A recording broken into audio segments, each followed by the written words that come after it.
All right, so when I first went to Hong Kong, before I went to Hong Kong, I lived in Japan, and I was like, I want to be an action star.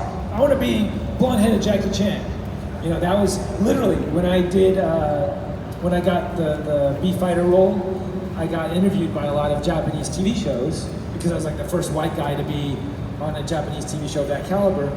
And they were sort of asking me, you know, what do you do and why, you know, tell us about this role. And I was like, I want to be the blonde-headed Jackie Chan. Like literally.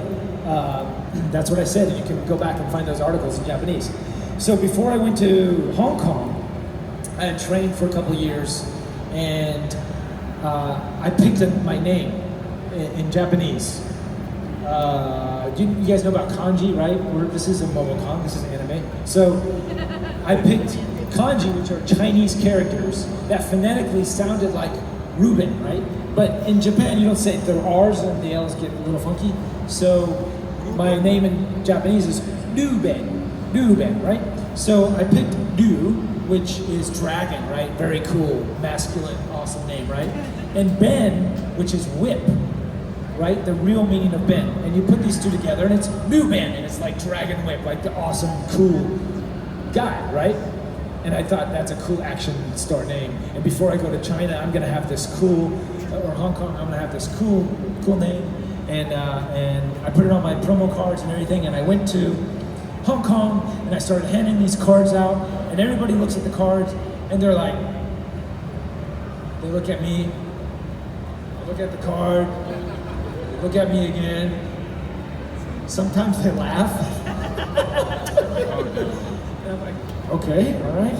And sometimes some people actually got offended. And I was like, okay, I'm a white guy who tried to adapt the Chinese name. Maybe that's offensive in some cultures, I don't know. But whatever, you know, I'm sticking with it because it's cool. I'm Reuben, I'm Dragonwhip. Little did I know that in Hong Kong, the whip doesn't mean whip. Oh no. So Ben, so there's a very, the pronunciation is changed. It's called Langdon.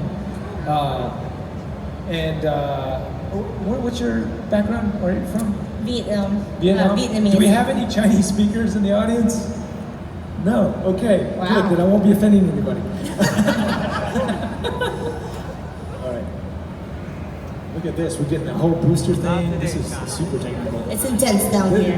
The angels, the God angels here. So, anyways, I hand out these cards to everybody. I go to Jackie Chan's office, right? I hand them out to all the staff, to everybody. Lots of laughs, lots of stuff. Finally, I meet Sammo Hung. Any people know who Sammo Hung is? He was in this TV show called Martial Law. He was my mentor for many years. But anyways, he's sort of Jackie Chan's big brother. I met his son, who speaks fluent English. He grew up in Vancouver. He got the card, and he didn't really read. He just phonetically knew what things were. And then I remember I gave him a card. He said, "Oh, that's cool, whatever." A couple days later, I get a phone call. And he goes, Reuben, I have something very important to tell you. And I said, okay, what? He goes, Reuben, do you know what Long Bin means? I'm like, it means Dragonwhip. And he goes, no, in Hong Kong, it's Dragon Dick. Suck it.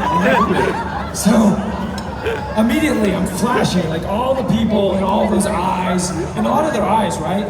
So their eyes go from here, and then I pass the card and they're like,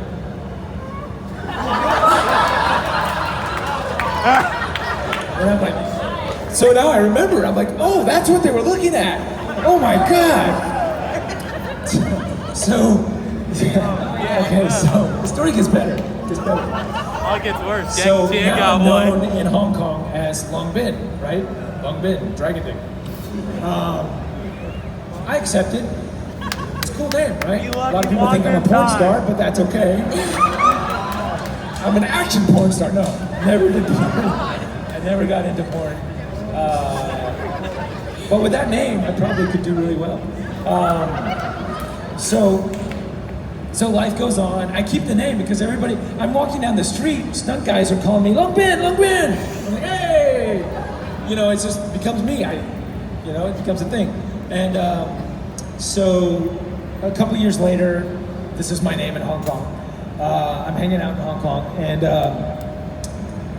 So I'm actually working on the movie The Medallion, right, with Jackie Chan. So now I'm on set.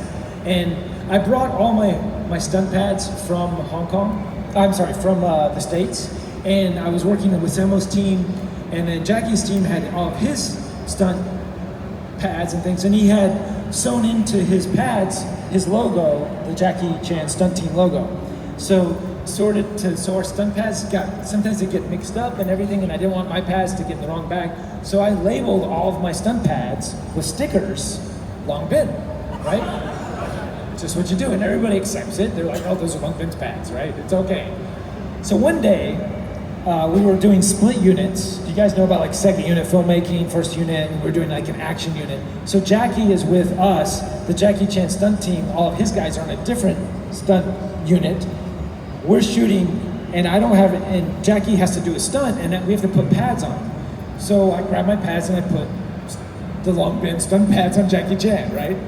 So little did I know, or little did anybody know that the paparazzi were there that day. And they're taking pictures of Jackie Chan with Long Bin stunt pads, right? Awesome. The next morning in the newspaper, front page, Jackie Chan wearing a stunt pad, like an elbow pad with Long Bin all on it. You know, and nobody in Hong Kong knows Long Bin, right? Only the stunt guys. And then he looks at the front page newspaper and he looks at me and he goes, Reuben, what is this? Because now we're in the heat of filming, nobody pays attention, and we didn't know a paparazzi was going to shoot off some pictures. So it's cool that Jackie Chan wore a Long Bin stunt pad and it made Hong Kong newspaper. So that's a memorable moment. Thank you very much for that. All right, yes, thank you.